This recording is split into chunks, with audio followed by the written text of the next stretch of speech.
Je m'appelle Monique, j'ai 68 ans et je suis veuve ici, à Foix.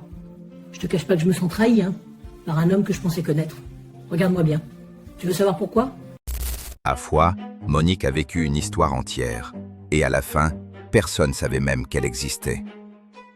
Mais est-ce que ça s'est réellement passé? Monique, 68 ans, elle est veuve et elle tourne tous les jeudis au club, derrière la halle au grain. Et là, elle voit ce monsieur, 72 ans, grand mais un peu voûté, qui lui tend la main comme si c'était normal. Il danse un passo, puis un Madison, et lui, il la regarde comme si elle était la seule salle entière. Après, ils sortent fumer dehors, rue des Marchands, et il lui dit juste « T'inquiète, je suis là ».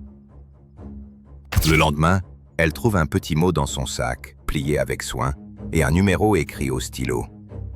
Il se voit au Café de la Paix, près de l'avenue du Général de Gaulle, et il arrive toujours pile à l'heure. Au bout de 2 semaines, il l'appelle tous les soirs. Il lui envoie des bonnes nuits. Ça la rend bête. Un dimanche, il monte vers le château de Foix et il lâche. « T'es la dernière histoire de ma vie. » Sauf que, bizarrement, elle va jamais chez lui. Et lui, il peut pas. Toujours une excuse. Un soir au club, elle voit une alliance briller quand il remet sa veste. Et ça lui fait un petit froid. Elle lui demande cash et il dit qu'il est séparé dans la tête.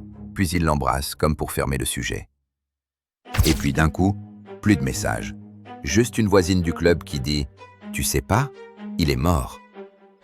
Elle va à l'église Saint-Volusien, elle s'assoit au fond et personne la regarde, personne la connaît. À la sortie, elle entend sa femme parler de son mari. Et Monique comprend qu'elle était juste un trou dans son agenda.